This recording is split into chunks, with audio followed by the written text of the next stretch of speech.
अब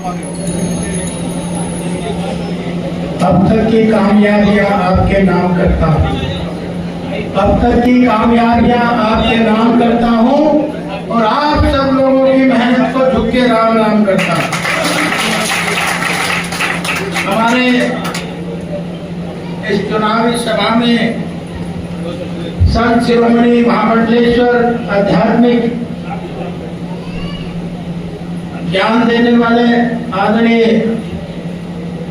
महाराज धर्मदेव जी और मेरे को सदा आशीर्वाद 2014 से लगातार जिनका इस राजनीतिक जीवन में मिल रहा है, जिनका दक्षिणी हरियाणा ही बल्कि पूरे हरियाणा में राजनीति में एक ध्रुव तारा की तरह स्थापित है।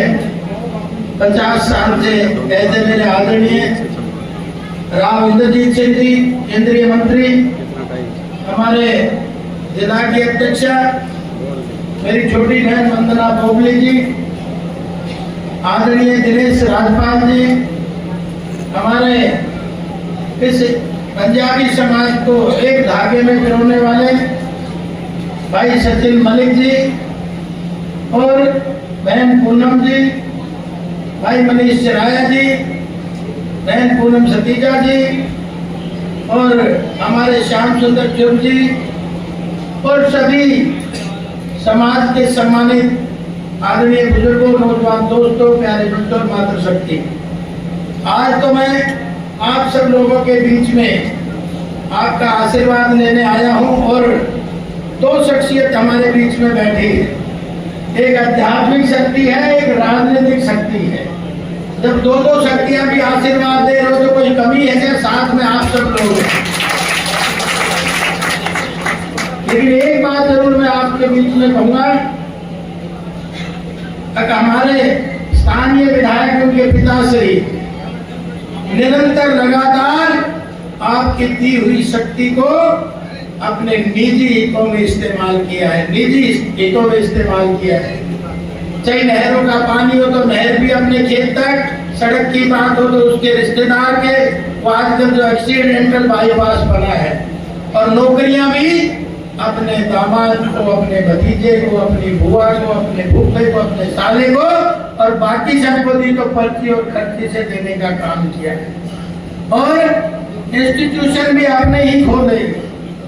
मैं पिछले दिनों, क्योंकि राव साहब हमने जब जमीनी पर आप सबके आशीर्वाद से हुई एम्स की, तो आपने उन किसानों को विस्थापित नहीं होने जगह दिया बल्कि स्थापित होने दिया। तो इसलिए क्योंकि जनप्रतिनिधि मजबूत थे इसलिए आज वो बसे रहेंगे। मैं मीरपुर में गया था 3 दिन पहले, एक भव्य कार्यक्रम में लोगों का एक हजूम से वहां उमड़ रहा था। तो उन्होंने कहा अब हमने 100 एकड़ जमीन ली लेकिन हमारा कोई चपड़ासी भी नहीं लगा। तो मैंने कहा धारा उस समय का नहीं था तो कमजोर था, तो ये फर्क समझ में आ जाना चाहिए। तो मेरा कहने का भाव ये है, अगर आपकी दी हुई ताकत उन्होंने अपने निजी स्वार्थ के लिए इस्तेमाल करी, लेकिन मैं वादा दे के जाता हूँ एक आध्यात्मिक शक्ति, एक राजनीतिक शक्ति के बीच में और आप सबके बीच में अगर आपकी दी हुई ताकत कभी अपने निजी स्वार्थ के लिए नहीं लगाऊंगा, इस क्षेत्र की भलाई के लिए लगाऊंगा। और आपने देखा, सुनने तो आप राव साहब को, आदरणीय धर्मदेव जी को सुनने आए हैं, लेकिन मैंने सोचा बीच में मैं भी आपका आशीर्वाद प्राप्त कर लूं। अब जो 50 साल बाद भी वो कहते हैं विकास नहीं हुआ, मैं उनसे पूछना चाहता हूं भाई विकास नहीं हुआ तो इसका कौन दोषी है?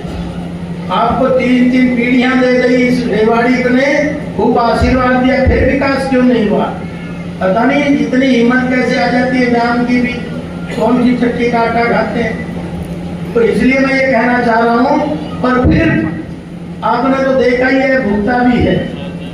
आज चारों तरफ समस्याओं का अंबार भरा पड़ा है। जब मैं गांव जाता हूँ तो लोग शिकायत इस तरह की करते हैं, क्योंकि विधायक ज्यादा विकास करा सकता है इसलिए उस पर फोकस रहता है, क्योंकि प्रदेश की सारी ताकतें विधायक के साथ लगी रहती केंद्र तो बजट भेजता है, लेकिन इम्प्लीमेंट करना जो है वो स्टेट गवर्नमेंट का काम है। तो इसलिए मैं आप सब लोगों के साथ में ये आग्रह करने आया हूं कि आने वाली 5 तारीख में इस रेवाड़ी का सुखद परिवर्तन करोगे कि नहीं करोगे? सुखद परिवर्तन चाहिए कि नहीं चाहिए? तो इसलिए, और ये आजकल एफिडेविट बना के घूम रहा है, 20 रुपए के स्टाम्प पेपर पे आज एक एफिडेविट घूम रहा है। वो कहता है मैं बनते ही ये बोलो शपथ पत्र मेरा है, ये सारे काम कर दूंगा। तो भाई अब तक क्या था, अब तक क्यों नहीं करे? इस चीज की बात देख रहे थे। और एक मामला और चल रहा है, तो किसानों की भी पिटाई करी 367 एकड़ जमीन को लेके। बड़ी दुखदायक घटना हुई है। एक 75 साल के वृद्ध को भी इन्होंने पीटने का काम किया। कितनी दुख भरी बात है। तो इसलिए इनका इलाज भी समय पे करना पड़ेगा। इनका इलाज एक ही है, ये कितने ही धुरंधर हो, आप तो कमल का बटन दबा देना, फिर बड़े बड़े धराशायी हो जाएंगे कि नहीं हो जाएंगे?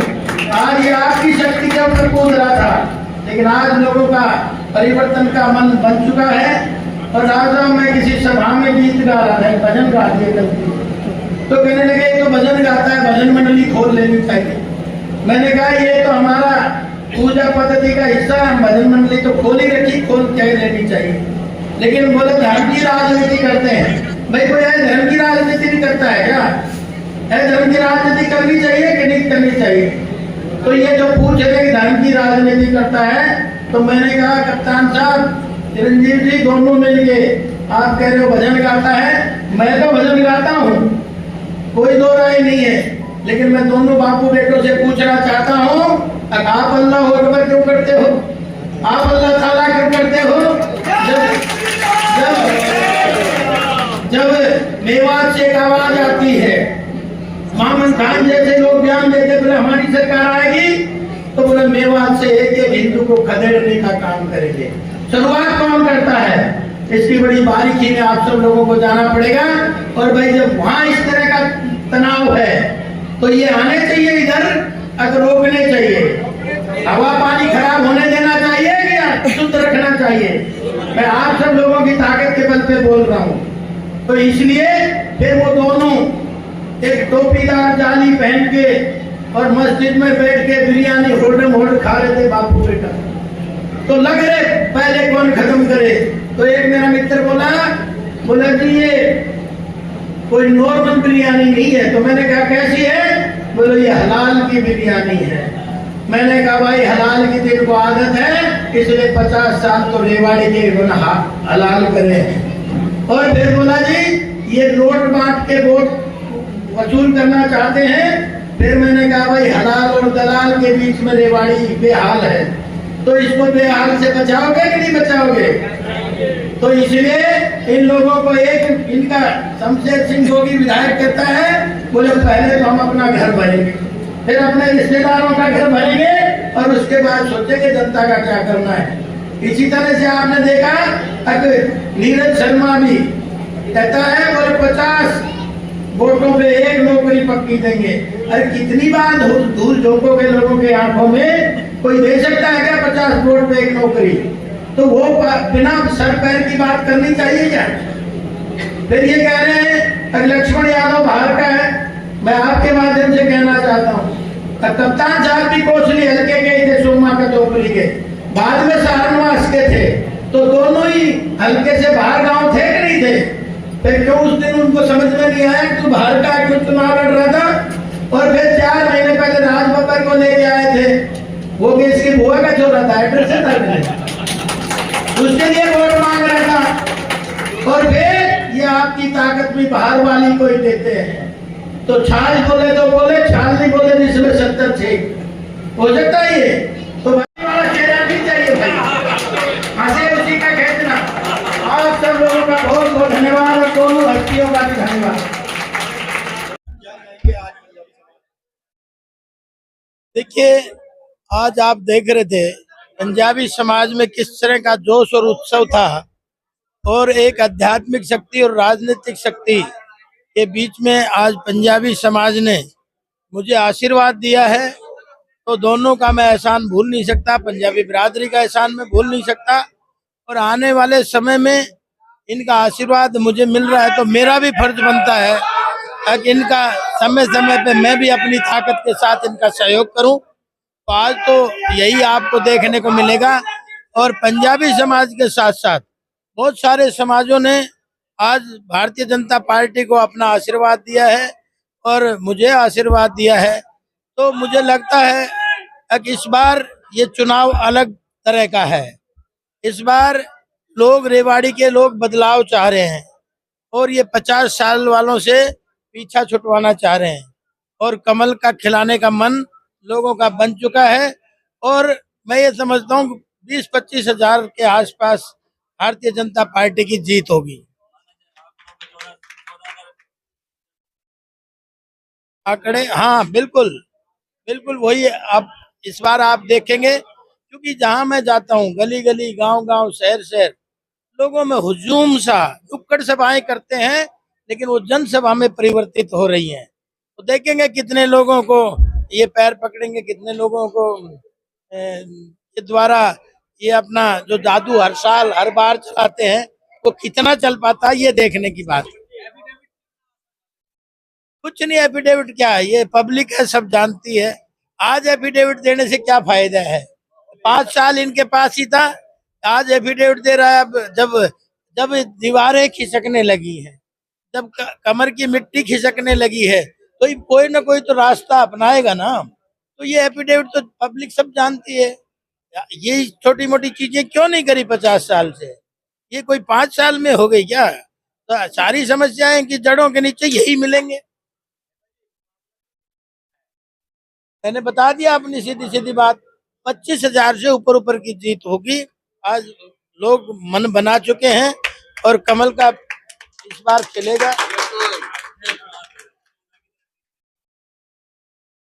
मैं ज्योतिषी नहीं, लेकिन मैं अपनी बता सकता हूँ।